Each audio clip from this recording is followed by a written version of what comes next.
Përshëndetje të nderuar shikues, mirë se ardhët të këtë pasdite në Dita me ne.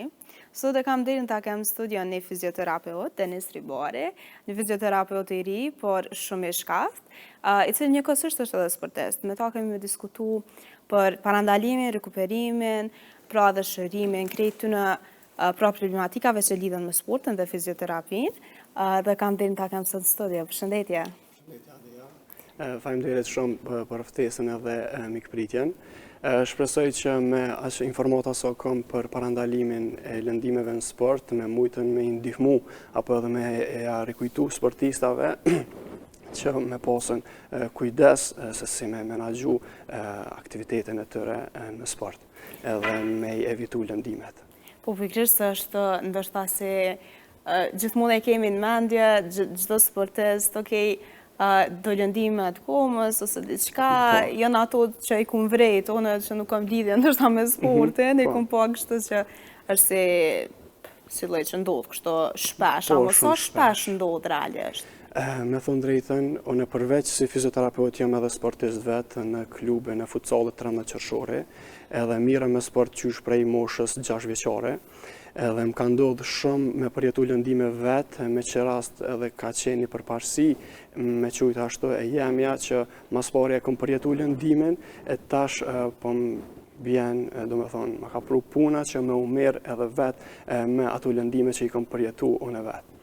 Pra, pikërisht e pas ke zgjita atë formulën e saktë, edhe sportist, po edhe doktor i vetës. Po, sa ja mundet me konë.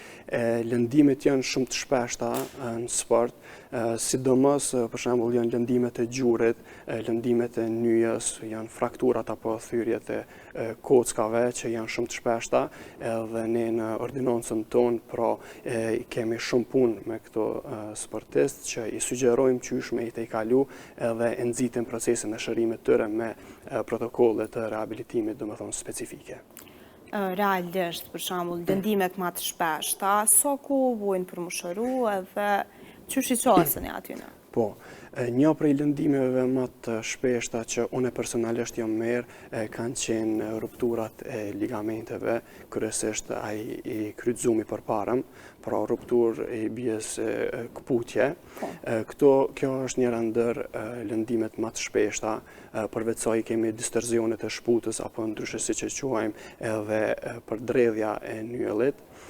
Me këto dyjat janë disa prej më të shpeshtave, por janë edhe këto pak më të lehta që janë te zgjatjet e muskujve, që ka të bëjë me rupturën apo me këputjen e fibrave muskulare, që te kalojnë pak më shpejt, por nuk ka nevojë domethënë për ndonjë intervenim kirurgjikal e kështu. Pse pikërisht, më fal që ndërpreva, pse pikërisht ndodhin këto? Ndoshta çka e shkakton kryesisht? Ndoshta ushtrimet ose kështu e shtyn veten pak më shumë për më punë? Po, janë disa pika që unë i kam parasysh që ndikojnë shumë tek sportistat. E para është ushqimi, që duhet me qenë ushqimi domethënë me proteina, me vitamina, që muskuli me pasë domethënë atë fleksibilitetin, atë forcën e vet, edhe me qenë i ushqyeshëm mirë.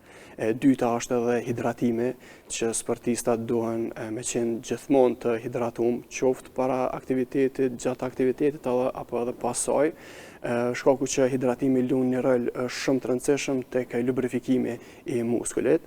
Përveç saj janë edhe ushtrimet specifike, ma konkretisht stabiliteti, ku unë e shoh shumë të rëndësishëm ushtrimet me stabilitet, për shkak që lëndimet më të shpeshta që janë ligamentet dëmtohen atëherë kur muskuli nuk mundet me përfundu punën e tij, edhe e gjithë pesha pra bartët tek ligamenti me që rast mundet me shkaktu si rupturë të saj apo këputje totale apo parciale, varësisht prej mekanizmit të lëndimit.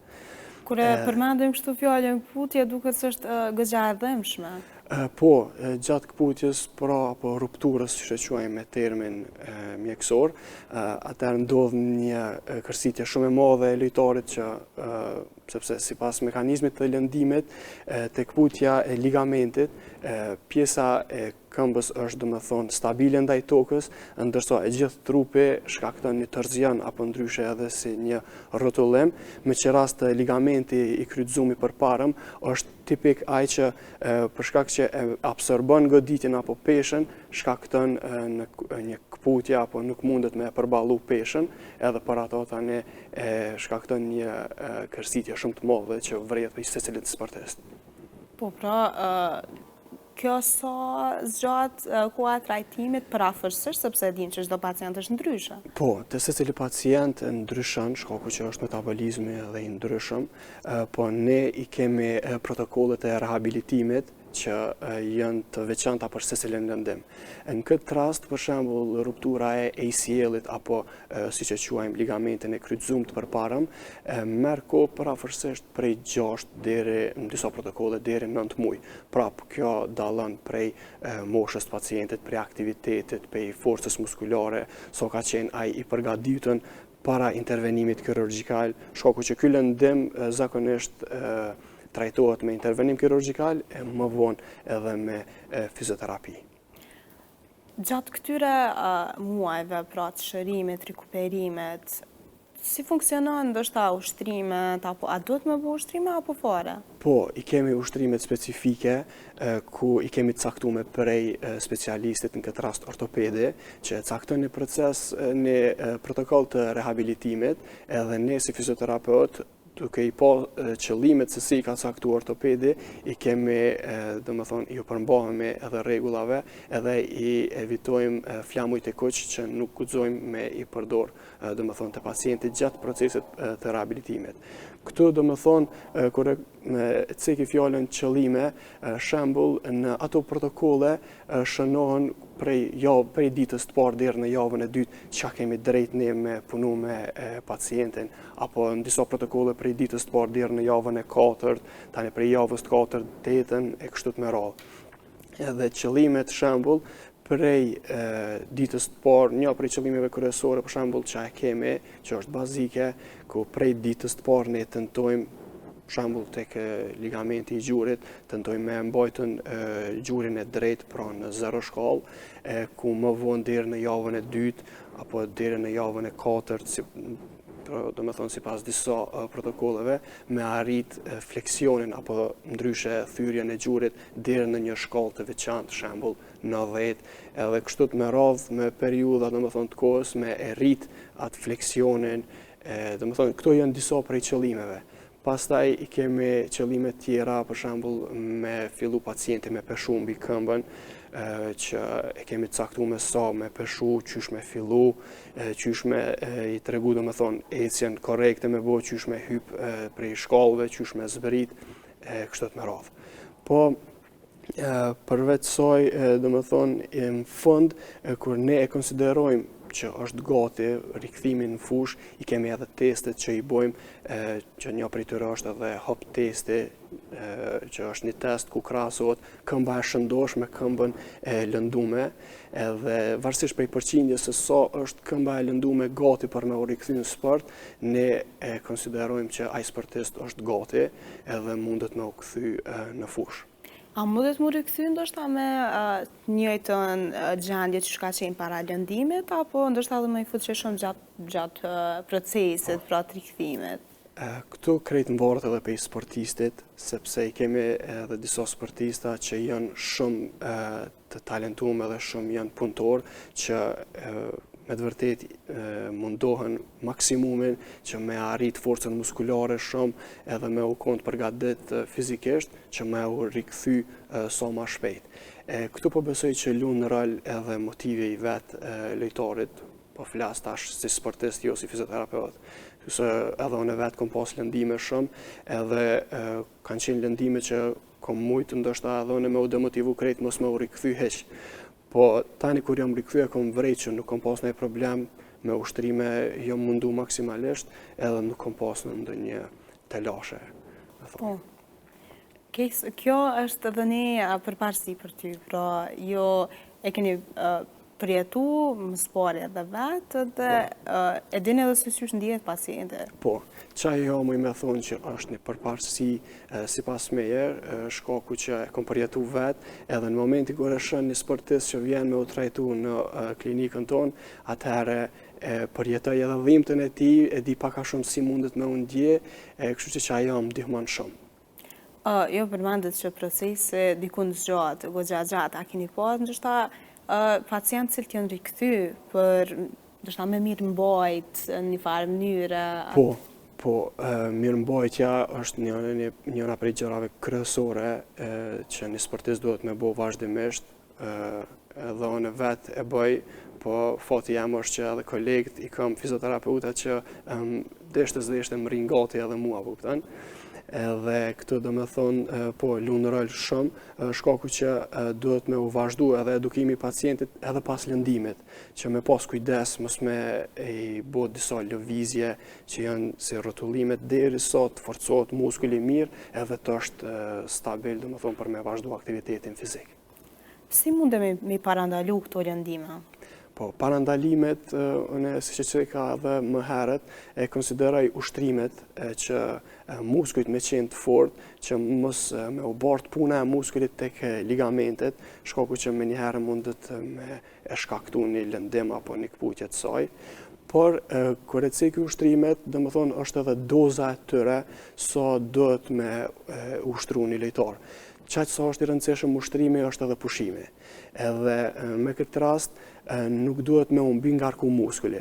Shkaku që mbi ngarkesat tani rezultojnë me dopsi muskulare që nuk mundet muskuli me qeni pushushëm atë sa duhet, edhe pikërisht është ajo arsye pse tani bartët një farë forme puna e muskulit tek ligamentet dhe shkaktohen lëndimet.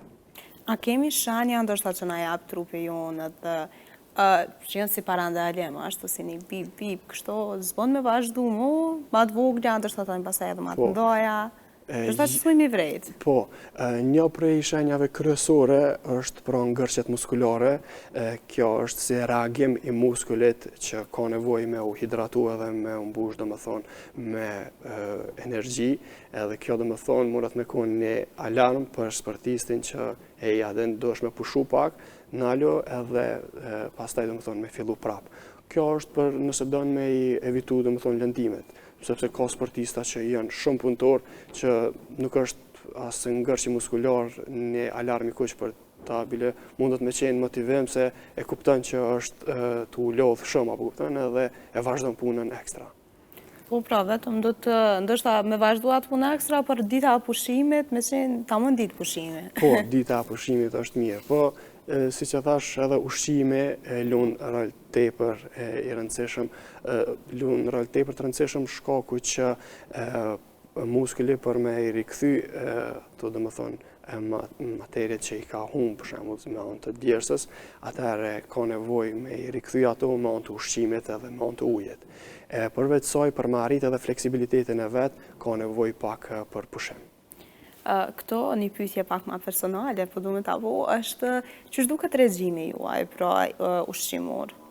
Cilat janë ato ushqimet cilat duhet gjithmonë, ndërsa sa njoftë mi konsumu, cilat janë ato që është një eksimat, bito? Po, sa i përket ushqimit, unë me thonë drejtën, nuk është që jam shumë i përpekt në një regjim të ushqimit, për ato ma shumë kësha pas qef me marrë një këshill prej nutricistit, po sa i përket ushqimit me atë sa dion, është mirë për shembull me i evitu ushqimet fast food, si që janë këto që i shumica e rinis kena qef me i konsumu. Ndoshta edhe rrjedha e jetës e bën pak të pamundur nga njerë me pas kohë dhe me gatu diçka më pregadit, një pjatë shumë të shëndetshme e cila me të vërtet na bën mirë. Po. Sa i përket asaj, do më thonë, mishrat që janë si lloj proteina, unë për veti konsumoj, sidomos mishin e bardhë, sepse ka një përqindje të vogël edhe të yndyrës, edhe mundet me u tret pak ma lehtë. Por gjithashtu nevojiten edhe karbohidratet, që janë një ushqim që mundet me u përdor prej shumicës sportistave, po tu e pas parasysh që duhet edhe koha me qenë e caktume kur me e përdor. shembull, unë 2 deri në 3 orë para ndonjë loje apo ushtrimi që e kam, preferoj mos me përdor, domethënë mos me konsumu shumë ushqim, shkaku që edhe ajo tani ndikon që qarkullimi i gjakut me u mbledh në pjesën e lukthit e jo në pjesën e muskujve e gjymtyrëve që vetë na nevojitet për aktivitet fizik. Po, pikërisht se mundem me pas ndoshta edhe një ndjenjë pak ma e rënduar, kështu. Që ajo është tipike që ka mundet me indiku një sportistit nëse veç e ka kohën e gabume kur e konsumon. Po, para ndeshjes për shembull, unë për veti sugjeroj këto çokolada që janë energy bars, që mundet me ndiku me t'jep materiet që ki nevojë para një loje, edhe pika kryesore me qenë hidratum non-stop. Ka shumë persona që në fakt ujën kështu thjesht, se nuk është që edhe nuk i pijet, ndoshta nuk i pëlqen shija dhe pse uji kështu duket se është pa shije, por është shumë e rëndësishme. Ç'është rekomandoni ose ju personalisht që konsumoni ujin? Unë për veti nuk është që kam ndonjë preferencë diçka thjesht. Po, se kemi kështu për shembull 2 litra në ditë. Apo, për ato nuk është që e kom matë sa konsumoj ujë, po veç e di që gjithmonë jam, përdërim të ujit shumë se e di vlerën e saj sa kam nevojë edhe për me i evitu lëndimeve, për me qenë hidratum non-stop, e kam parasysh rëndësinë e saj. Kur kam qenë edhe si sportist në klubin e Prishtinës, pra në akademinë e tyre, në kanë sugjeru edhe disa uja që kanë qenë të mbushura me disa si plohen, nuk jam i sigurt çka, po e di që kam pas parasysh shumë për shëndetin tonë edhe për materiet që i humbin gjatë. Ndoshta edhe përdorimi elektroliteve. Elektroliteve, po, nuk po më kujtohet. Kemi brende ndryshme, por është mirë që nëse nuk i marrim ato me ushqim, atëherë mënyra tjera, pse jo, edhe pse me ushqim është më mira. Pikërisht dishta ndalem edhe pak tek ushqimi, sepse përmendëm karbohidratet është si, ndoshta si një fjalë pak friksuese për shumicën prej njerëzve tash, sidomos që edhe shkaku i globalizmit jemi shumë atë informuar se në fakt çka jemi të hungër, kështu që përdorimi i karbohidrateve të shëndetshme është ajo kryesorja. Cilat janë ato që ju keni pa edhe si sportist, edhe si fizioterapeut keni pa që juve ju bojnë ma mirë edhe nuk e kanë atë efektin e karbohidrateve që kanë ndoshta një shtrëngim të lukthit apo të zorve kështu. Gjatë aktivitetit edhe sportisti nuk është që mundet vetë proteina me marë edhe me konsumu vetëm ato, po nevojiten edhe karbohidratet. Unë nuk është që kam shumë informata mbi ushqimin, po kur kam qenë të ushtru, kam pas një trajner personal që më ka sugjeru që 2 deri në 3 orë para aktivitetit me konsumu makarona. Edhe që ajo ka qenë një sugjerim që më ka mbet si këshill, edhe që më ka ndiku shumë mirë, se kom vrejt vetën që gjatë lojës më ka mbajt, të ngopën, edhe nuk kom pas nevojë për diçka ekstra. Ka qenë lehtë, që u zbërthy shumë lehtë, edhe nuk më ka mundu ashtu, nuk kom pas atë ndjesinë e rëndesës, siç e përmendëm më herët. Po pikërisht po ashtu nuk bën milionona, është edhe fibrat, edhe pikërisht për sportistë është shumë e rëndësishme me pas më konsultuar edhe me nutricionista caktuar. Për shkak se regjimi është ndryshe për secilin person, edhe metabolizmi është ndryshe tek secili person. Secili person e ka metabolizmin ndryshe, andaj edhe procesin e shërimit nuk mundesh me caktu, për shembull me thonë brenda 6 muajve ti ke me u rikthy sigurt apo brenda kaq dite, se kjo varet krejt edhe prej pacientit sa ne si fizioterapeuti ndihmojmë pacientit, edhe pacienti duhet me na ndihmu neve, shkaku që duhet me u përmbajt rregullave, me qenë disciplinum, me këshillat që ne i caktojmë, domethënë, si për ushtrime, si për mirëmbajtje muskulare, si për çfarë do qoftë, domethënë. A kemi ndoshta lëndime të cilat s'ka kthim mbrapa? Sa i përket atyre lëndimeve për momentin nuk është që po më kujtohet ndonjë lëndim që është shumë domethënë i rrezikshëm që nuk mundet me u rikthy, po që merr kohë pak më shumë i konsideroj frakturat apo ndryshe thyrjet e kockave, për shkak që nëse sportisti nuk e ka kohën e caktume, pra nuk shkon me vrull për me u rikthy sa ma shpejt në sport, atëherë mundet me pas, domethënë, sukses. Po nëse hala pa u shëru mirë, tenton me u rikthy edhe pse koska ndoshta nuk e ka formu atë shtresën kallusin që e quajmë na, domethënë që ajo pjesa ashtrore që e mbulon atë pjesën e thyme, atëherë mundet prap në aktivitet fizik me rifrakturu ato, gjë që merr kohë pak ma shumë në krahasim me lëndimet e tjera. Kjo nuk vlen vetëm për frakturat, por është edhe për ligamentet që nëse çfarë do lëndime nuk e lën, domethënë, sportisti me pushu edhe me u shëru ashtu siç duhet, mundet me u rikthy, rikthimi i lëndimit sipas meje mendoj që është shumë ma afatgjatë shërimi i saj. Ju personalisht, cilat nga këto lëndime i keni përjetuar dhe çka qenë kështë situata, më na shpjegu pak? Po, për herë të fundit, dikon para 3 deri në 4 muaj kom pas lëndimin, pra një të zgjatje në fibrat e hamstringut, që ka qenë një të zgjatje e gradës të parë, sepse këto dallojnë edhe prej gradave. E kom të kalu, domethënë, fal edhe kolegëve që më kanë ndihmu në shërbime fizioterapeutike, edhe kjo ka qenë domethënë e fundit. Përveç saj, kom pas edhe lëndimet ligamentit të gjurit, ku ka qenë një ruptur parciale e ligamentit përparëm, domethënë kryqëzumt përparëm. Përveç saj kom pas edhe fraktura, domethënë thyrje të kockave, sidomos në kohën 15-16 vjeçare, kur ka qenë faza e rritjes, edhe kom pas, domethënë, sugjerime, se kom pas shumë fraktura për një kohë shumë të shkurtë. Edhe ka qenë një sugjerim prej një fizioterapeuti që me e pas parasysh vitaminën D. Edhe prej që kom konsumu, domethënë, vitaminë D, ka qenë doza pak më e lartë ndoshta për atë kohë, po ajo ka qenë sugjerimi prej mjekut, edhe prej asaj kohe nuk kom konsumu, nuk kom pasur ndonjë frakturë. Edhe këtu domethënë e shoh edhe vlerën e vitaminës D që ka ndikuar.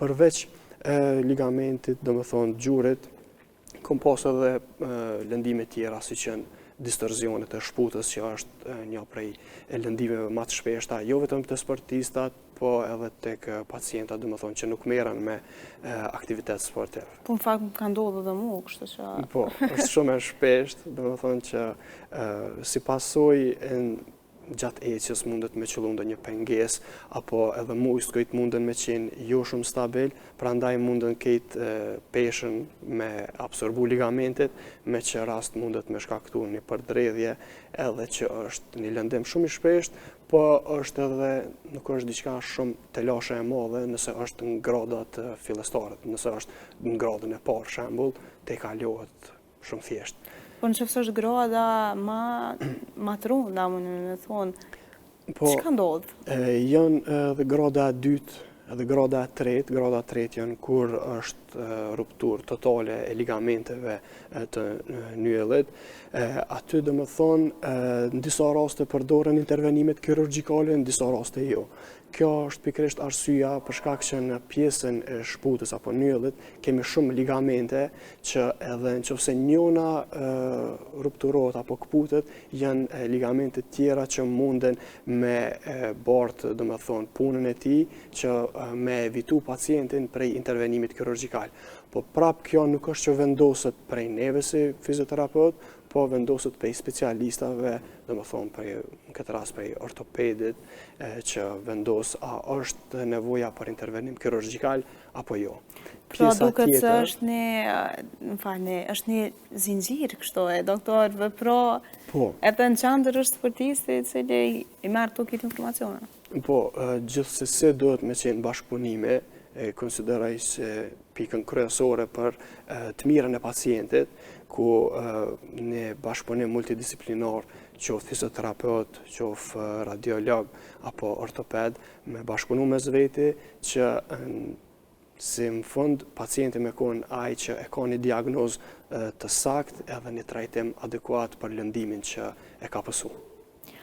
Jo si fizioterapeut relativisht i ri, por me të vërtet brenda kështu fushës të kuptimit, jeni në atë botën që ndoshta e keni ekspertizën më të saktë se si duhet më rikuperu në sportes. Po, këtu po besoj që kanë ndiku edhe prej më herët studimet që i kom pas.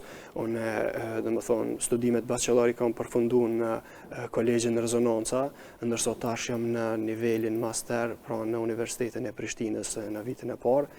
Edhe po besoj që edhe i falenderoj shumë edhe profesorat, ligjerust apo asistentat që bagazhin e tyre informativ na kanë bërë në mënyrë profesionale neve studentave, edhe me që rast ne i gëzojmë edhe i paraqisim këto në punën praktike, dhe më thonë ditore me pacientat. Përveç studimeve, unë edhe kom pas fatin që punën praktike kom fillu në ordinancën ekofizio, pra qysh në vitin e parë të studimeve bachelor, edhe kom dhe më thonë, më kanë ndihmu ma konkretisht e Gëzën Kelmendi, ku mi ka jep hapat e parë se si duhet me u qaste një pacient, qysh me fillu trajtimin, qysh me pas kujdes e kështut me radhë. Edhe dhe më thonë, du me falenderu edhe ato, ku falë gjithë këtyre personave, edhe unë kom arrit sa do pak me pas një bagazh informativ që mundona me bërë të pacientat në mënyrë sa ma profesionale edhe sa ma mirë. Patjetër, është shumë e rëndësishme me pas një mentor dhe persona që të ndihmojnë, po ashtu përmendet që në shoqëri jeni kështu goxha një grupi fizioterapeutave, pero edhe je rrethuar me njerëz që me të vërtetë ju ja u përmirësojnë jetën edhe veç që ndihmojnë. Po, aty do më thonë, në ordinancën ku punojmë, jemi edhe kolegët që i kujdesemi për njëri tjetrin shumë, se do mos i falenderoj edhe kolegët që punojmë në ordinancë, ata gjithmonë, shkaku që edhe unë e din që jam sportist, gjithmonë mundohen me mnejt gati, qoftë, do më thonë, me rikuperime gjatë lëndimeve, apo edhe mirëmbajtje muskulare. Po, ndoshta e keni atë praktikën me shiku terminit e pacientave dhe e shohin emrin tonë. Po, zakonisht kemi primare përfundimin e orarit punës, tani jashtë orarit punës sugjerojnë, për shembull, se me thonë drejtën mua edhe pak më vjen keq me i lodh për arsyet mia, po prapë se prapë kur është në një kohë lirë, po, janë gjithë të gatshëm edhe janë shumë punëtor, për ata edhe më ndihmojnë shumë. Si ndikon pjesën mentale, si ju bën mundi sporte? Sa i përket aspektet mental, unë për veten jena shumë i relaksum, edhe pse është një lodhje fizike, po prapë më bën me undi shumë mirë, edhe për ato qysh prej moshës 6 vjeçare, 7 parafërsisht nuk e kom dalë sportin, edhe pse kom pas shumë lëndime, po prapë u kon ai vullneti edhe ai relaksimi që e kom di vetë në futboll. Çka ju ka motivu me vazhdu me sport në mënyrë profesionale? Qysh prej moshës të hershme, unë e kom pas edhe prindin që u merr me futboll dhe ka përcjell futbollin gjithmonë, edhe prej asaj tani më ka lind edhe mu ideja që kom pas qef me lujt, edhe kom pas trajner shumë të mirë që më kanë motivu, më kanë tregu rrugën qysh me vazhdu, edhe që ajo do më thonë ka qenë një prej motive kryesore, kështu që kom pas qef edhe me vazhdu me sport. E për fizioterapeutin? Sa i përket fizioterapisë, prapë qysh në moshën e hershme, nuk jam i sigurt kur, po parafërsisht rreth moshës 7 vjeçare, prindi ka pas intervenim kirurgjikal 4 herë në 2 gjojt. Edhe prej atëherë ortopedi që u kujdes për prindin, më ka sugjeru mu se unë kom qenë fëmiu më i madh në familje, qysh me i nejt gati në këtë rast babit. Dhe prej atëherë tani më ka tregu për shembull qysh ku me mbajt okullin, sa minuta, më janë mbajt gjunin drejt, me vendos për shembull jastëk e kështu me radhë. Edhe çatu kanë qenë disa hapa fillestar qysh unë jam njoftu me fizioterapinë. E tani kur kam fillu, domethënë me u përsërit prap operimi për herë 2, 3 edhe të 4 që ka qenë një fatkeqësi për babin. Atëherë veç e kom mos tom me perfekcionu, po e kom mësu pak a shumë procesin e rehabilitimit edhe qysh dohet me u trajtu një pacient me këshillat ortopedit qysh prej atëherë më ka jep disa mesazhe. Pra babi pas ka qenë në mbështetës juaj më i madh?